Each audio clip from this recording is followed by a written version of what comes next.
아마보 채널 프로레슬링 이야기. 군대에서 군기는 상당히 중요해요. 아무리 요즘 시대가 자유와 존중의 시대긴 해도 군대에서 군기를 잡기의 행동 자체는 한국은 물론 자유주의 이미지가 강한 유럽이나 미국 내에서도 크게 지탄받을 행동은 아니에요. 하지만 그걸 빌미로 갑질이나 부당한 짓을 할 경우 우리는 그걸 속된 말로 똥군기라 불러요. 특히 꼭 그렇진 않더라도 사회에서 의미 없는 군기 잡기나 군대 수준의 태도를 요구할 때도 똥군기라 말해요. 한국도 요새는 군 외부에서 많이 없어져가는 추세이긴 하지만 오랫동안 군 문화와 그릇된 유교 문화의 잔재로 오랫동안 남아있었고 여전히 사회의 심각한 문제점 중 하나로 여겨지고 있어요. 오랫동안 군 문화, 그릇된 유교 문화가 본질은 아니어도 똥군기에 큰 영향을 평가하는 사람들이 많듯이 비슷한 문화를 가진 일본 쪽에서도, 특히 일본 프로레슬링 쪽에서도 꽤나 심각한 이야기들이 많아요. 이쪽은 어쩌면 시작부터 그랬다고 할 만한 게 일본 프로레슬링의 진정한 시작이라 볼 수 있는 역도산부터 밑에 선수들을 상당히 가혹하게 다뤘어요. 모든 훈련이 기본적으로 폭력이 동원됐어요. 제자였던 김일 선생님의 경우 넌 한국인이니 박치기 연습해라 라고 조언한 건 좋은데 그러고 나서 바로 개다로 머리를 쳤다던가 자이언트 바바가 스승이 왜 찹을 정수리 안 쓰십니까? 하니까 바로 접행한 다음에 야 그러면 사람이 죽지 않냐 라고 했다는 말이 있어요. 이런 바보 같은 질문, 뭐 질문이 바보 같은지는 몰라도 본인이 바보 같다고 생각한다면 윗사람으로서 한마디 할 수 있다고 생각을 해요. 하지만 다짜고짜 폭력을 휘두르는 걸 보여주듯이 일단 문화니 뭐니 떠나서 역도산이 상당히 폭력적인 사람인 걸 보여주는 일화기도 해요. 슬픈 건 일본 프로레슬링의 본격적인 시작이 역도산이 돼서 알듯이 이러한 똥군기는 쭉 이어졌어요. 대표적으로 후대 유명했던 사람으로는 초대 타이거 마스크로 유명한 사야마 사토루가 있어요. 사야마 사토루 역시도 성격이 상당히 난폭해서 수련생들에게 폭언, 폭행은 기본이고 심지어 죽도로 패서 교육을 시켰다는 이야기가 있어요. 물론 이미지를 위한 연출이한 조작이란 말도 있지만 사야마 사토루가 실제 성격 때문에 현피도 꽤 했던 걸 보면 영상이 조작이었어도 사야마 사토루 성격상 충분히 평소에 쓸만하다는 이야기가 커요. 여기까지야 뭐 시대적 감안도 있었고 당시를 생각하면 똥군기가 아닌 또 교육 아닌 교육이라는 말도 할 수 있었겠지만 전일본 여자 프로레슬링이라는 단체 이야기는 또 심각해요. 전일본 여자 프로레슬링에 대해 짧게 말하자면 이 단체 이야기만으로도 영상 여러 편 쓸 정도로 현재 여자 프로레슬링은 물론 업계 전반에 큰 영향을 끼친 여성 전문 단체였어요. 이 단체의 초기 특성으로 10대 중반의 인물을 대비해서 20대 중반의 은퇴가 사실상 반강제가 됐는데 거기에 활동 기간 동안 연애를 금지하는 등 상당히 군대와 같은 느낌으로 빡세게 굴리다 보니 내부 군기질도 심각했어요.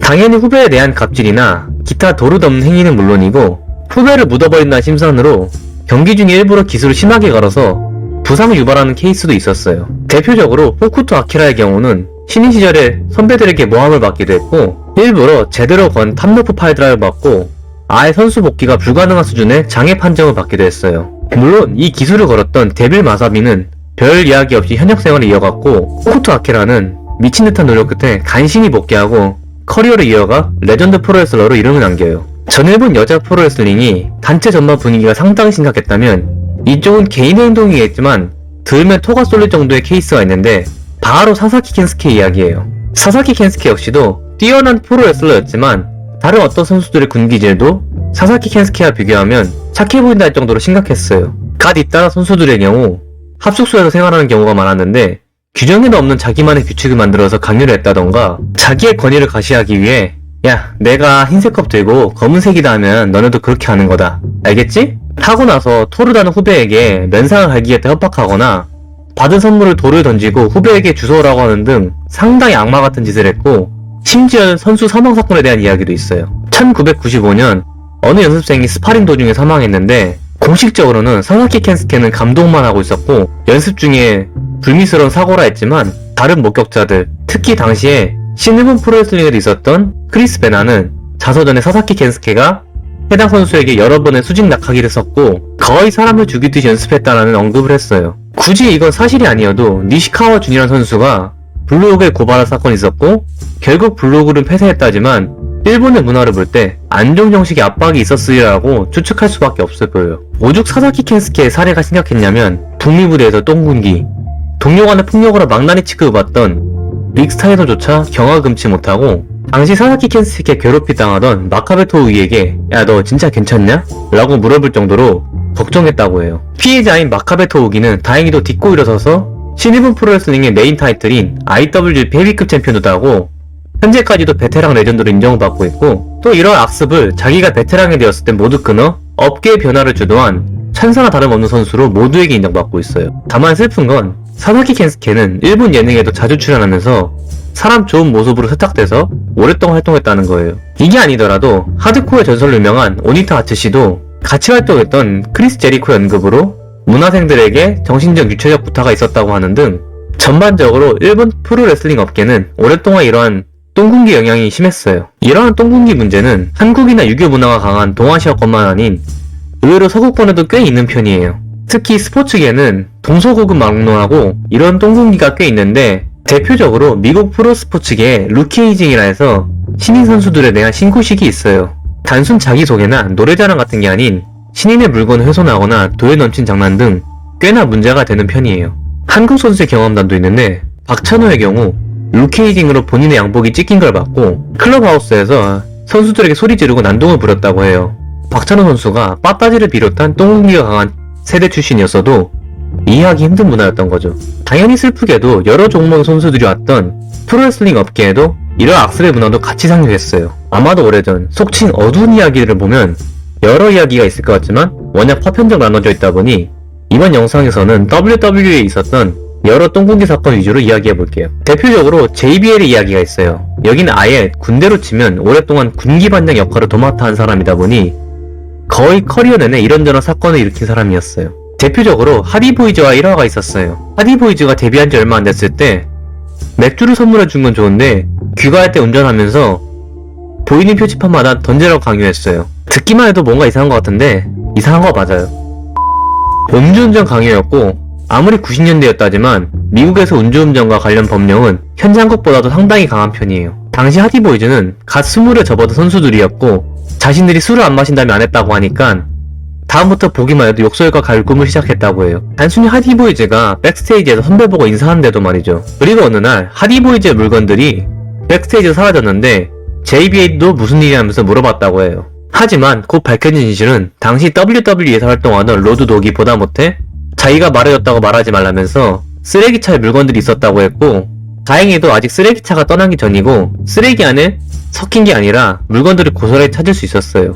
범인은 당연히 JBL이었고 상당히 악질적인 행동이었어요. 그리고 나서 지능적인 짓거리를 했는데, 당시 WWE에서 매니저로 활동하던 돈 칼리스를 괴롭혔고 하디보이즈에게 돈 칼리스의 차 열쇠 구멍에 이쑤시개를 넣어서 문을 못 열게 만들었어요. 슬프게도 하디보이즈는 앞서 한번 당한 적이 있으니 어쩔 수 없이 명령을 따랐고요. 피해자를 가해자로 만드는 상당히 지능적이고 썩은 행동이었죠. 결국 하디보이즈는 JBL에게 인정 아닌 인정을 받았고 그때부터 군기자비에서 해제됐지만 상당한 씁쓸함이 느껴지는 이야기예요. 다만 하디보이즈의 제파디 메타리 역시 본 이야기들을 밝힌 자서전에서 자서전이 나올 시기 즈음에 있던 WWE의 리얼리티 오디션 프로 터프 이너프를 보고 저렇게 편하게 해서 어떻게 선수가 되겠냐고 애들 고생 좀 하고 눈물 좀 흘려봐야 프로레슬러가 된다고 된통 깐 걸 보면 이쪽도 관련 사고를 안 쳤을지언정 마인드가 그쪽에 납득하고 따라간 게 아닌가 싶기도 해요. JBL의 행적은 거기서만 끝난 게 아니었어요. 존 모리슨과 르네 듀프리 역시 피해자였는데, 르네 듀프리는 커리어 내내 모욕적인 소리 들으며 활동했었고 상부에 보고가 알렸지만 그것조차도 내부에서는 좋게 봐주지 않는 꽉 막힌 곳이어서 결국 아무 말도 할 수 없었다고 해요. 별개로 르네 듀프리는 버버레이와의 경기 때 버버레이가 실수로 강하게 가격하자 경기 끝나고 조심스레 물어봤는데 싸가지 없어 보였다는 이유로 버버레이가 그냥 죽방으로 대답하는 등 WWE 백스테이지에서 여러 고통이 많았어요. 존 모리슨의 경우도 상당히 지저분한데 JBL이 이전 하디보이즈에게 시켰던 것처럼 다른 사람의 물건 훔치게 했는데 이를 거절하자 JBL이 화살을 돌려 존 모리슨과 당시 태그 파트너였던 조이 머큐리의 경기복을 훼손하는 등 여러 가혹행위를 했고 결국 이 가혹행위는 짬이 찬 존 모리슨이 JBL의 계기도 될 때부터 끝냈어요. 그리고 디발이랑 엣지도 괴롭힘 당하는 등 쓸데없는 괴롭힘과 군기자비로 악명이 높았던 선수 중 하나였어요. 큰 문제는 JBL의 가혹행위와 군기자비는 선수뿐만 아니라 다른 스태프들에게도 있었어요. 저스틴 로버츠 사건이 있었는데 앞서 말한 존 모리슨이 얽힌 사건이 이거였어요. 저스틴 로버츠는 유럽 투어 중에 JBL에게 여권을 도난당했고 이로 인해 간신히 임시 여권을 받고 여러 번의 경유를 거쳐 간신히 귀국했는데, 문제는 이에 대해서 WWE가 JBL에게 어떤 징계나 경고를 내린 것도 아니고 오히려 당시 회장이었던 빈스 맥마흔이 앞으로 조심하는 투로 이야기를 했고 또 이러한 일을 뒤에서 조장한다는 걸 보고 크게 환멸을 느꼈다고 해요. 저스틴 로버츠는 특히 어릴 때부터 WWE의 광팬이었던지라 충격이 매우 컸다고 해요. 이 사건은 JBL이 부정했지만 JBL이 사주했던 선수 중 하나인 존 모리슨이 나중에 양심 선언을 하면서 JBL의 악행 중 하나로 기록이 돼요. 물론 이때만 아니고 평소에도 수시로 갈고된 것도 있고요. 역시 저스틴 로버츠만 아니라 한국 팬들에게 널리 알려졌던 링 아나운서 릴리안 가르시아는 졸고 있을 때 JBL이 다짜고짜 얼음을 붓기도 했고 마우로 라날로 사건은 다른 의미로 WWE의 자충수적인 사건이기도 했어요. 이전부터 신일본 프로레슬링과 여러 MMA 단체 그리고 구기 종목들을 해설하던 마우로 라날로가 WWE 해설자로 데뷔를 했는데 원래부터 상당한 프로레슬링의 팬이었고 상당한 지식과 오랜 해설 경력으로 어우러진 능력의 시너지로 팬들에게 지지를 받자 JBL이 별거도 아닌 걸로 나대지 말라고 괴롭혔고 결과적으로 퇴사와 재입사를 반복하게 했던 사건이었어요. 결국 마우로 라날로가 최종 퇴사를 하게 된 건 가족의 병환 때문이었지만 JBL의 삽질로 인해 한 번 나간 적이 있었다는 거. 그리고 퇴사 이후로 마우로 라날로가 당대 최고의 복싱 스타인 플로이드 메이웨더의 경기 해설을 맡게 되는 등 좋은 해설자 한 명을 날린 셈이 되어서 더 크게 비판을 받았어요. 그리고 특히 당시 WWE는 안티불리, 즉 왕따 반대 캠페인하고 있었던지라 자사의 왕따도 못 막냐면서 수많은 비판을 받기도 했었어요. 또 JBL이 욕을 먹었던 이유는 기믹뿐만 아니라 현실에서도 강약약강의 태도를 지녀서 문제였어요. 딱 봐도 자기가 건들기 힘들어 보이거나 반발이 심한 선수에게는 군기질 안 하고 만만한 선수만 잡아서 했다는 거였어요. 결국 이러다 터진 사건이 바로 조이 스타일스 사건이었는데 조이 스타일스 역시 JBL에게 괴롭힘받던 해설자 중 하나였고 술집에서 대놓고 머리에 맥주까지 붓는 등 행패를 저질렀고 결국 참다 못해 조이 스타일스가 제대로 죽방을 날렸어요. 당시 만취했던 JBL은 하다가 제대로 반격도 못하고 눈가가 찢어질 정도의 부상을 입었다고 해요. 다들 조이 스타일스의 업적으로 평가하니 누구도 뭘 안 했고 JBL은 그 뒤로 장기간 조용히 찌그러져 있었다는 후문이 있어요. 워낙 JBL이 사고를 많이 쳐서 그렇지 슬프게도 업계의 똥군기는 JBL만 한 게 아니었어요. 대표적으로 미즈와 크리스 베나 이야기가 있어요. 미즈는 앞서 제퍼디가 고깝게 본 터프이너프 출신의 선수였고 그러다 보니 WWE에서도 미즈를 안 좋게 보던 선수들이 많았어요. 그러던 중 미즈가 라커룸에서 치킨을 먹고 부스러기를 조금 크리스 베나의 가방 근처에 흘렸다고 해서 크리스 베나가 미즈에게 라커룸 출입금지 및 시멘트 매치로 오인되는 사실상의 미즈 참교육 경기를 스맥다운에서 해요. 알다시피 이 경기는 누가 봐도 이건 좀 할 정도로 말도 안 되게 미즈를 그냥 패버린 경기였죠. 미즈가 신뢰를 하긴 했지만 그게 과연 이 정도의 체벌이 필요한가 할 정도의 의문인 사건이었고 일선에는 미즈가 흘리지도 않았는데 단순히 미즈도 치킨 먹은 사람 중 하나였다고 미즈를 고깝게 본 크리스 베나와 고찬 선수들이 타이밍 봐서 들어간 군기 잡기라는 말도 있어요. 이게 진짜라면 진짜 앞에 JBL 사건 못지않은 가혹행위에 WWE가 오랫동안 이걸 조장했다는 증거기도 해요. 여담으로 라커룸 출입금지는 출입금지를 명한 선수가 풀어줘야 다시 들어올 수 있는데 얼마 뒤 크리스 베나가 대형 사고로 치고 자살하는 바람에 미즈의 사용 권한이 붕 떠버렸고 결국 라커룸에 큰 형이 대접받던 언더테이커가 풀어졌다고 해요. 그리고 추가적으로 JBL 역시도 미즈를 상당히 괴롭혔다고 해요. 이 인간 어딜 가도 빠지지 않네요. 터프이너프 관련해서 또 하나 사건이 있었는데 JBL과 친했고 당시 군기반장 중 한 명으로 유명한 하드코어 알리 사건이 있어요. 터프이너프 트레이너로 있었을 때 참가자 중 하나인 맷 카퍼틀이나 스파링에서 갑자기 슛을 시전하고 두들겨 팼고 자신은 긴장을 놓지 말라고 후배들에게 한 행동이라고 했어요. 물론 이걸 후배 레슬러들에게는 하면 안 됐지만 맷 카퍼틀리는 당시 계약을 하지 않고 오디션에만 참가한 일반인이었고 하드코어 알리의 행동은 선을 넘어도 너무 넘었던 케이스였어요. 하드코어 알리 본인이 워낙 성격이 거칠다 보니 좋은 의미로든 나쁜 의미로든 경기를 과격하게 해서 프로의식을 보이고 가끔씩 선수들을 부상당하게 하는 사고를 치기도 했지만 JBL과 달리 사적으로 후배를 괴롭히거나 훗날 트레이닝에서 별다른 사고가 없었던 걸 보면 해당 건이 특이하긴 했지만 변명이 완벽한 쓸데없는 군기잡이식에 전혀 듣는 사람으로서 납득이 안 되는 케이스 중 하나였어요. 그리고 백스테이지도 아니고 트레이닝에서 똥군기를 유명한 사건이 있는데 바로 빌 디모 사건이에요. 빌 디모에 대해 잠깐 설명하면 선수 커리어는 WCW 위주로 활동하면서 미드급 타이틀 몇 번 만져본 것 빼면 큰 무언가는 없었지만 그나마 커리어에서 유명한 건 바로 그 골드버그의 데뷔전 상대였어요. 물론 별개로 선수로서 쓰지를 못한 거지 상당한 레슬링 실력을 가졌기 때문에 WCW가 망한 이후로도 WWE에서 잠깐 뛰다가 WWE의 메인 트레이너가 되었는데 이때부터 그 악명이 시작돼요. 트레이닝 중 선수들에게 필요 이상의 지옥 훈련을 시킨 건 빡세게 하니 그렇다 쳐도 연습생들에게 일부러 기술을 이상하게 걸어서 부상을 유도하면서 욕을 한다던가 별 쓰잘데기 없는 이유로 진짜 구타를 하는데 그중 피해자가 영상이 나온 시점 AEW에서 미로라는 이름으로 활동하는 루세프였어요. 그리고 그 와중에 여성 선수들에 대한 성추행은 물론이고 여러 문제되는 발언하는 등 똥문기를 부렸고 훗날 인터뷰에서도 자기가 옳았는데 왜 나한테 뭘 하는지 모르겠다는 등 상당히 문제가 많았어요.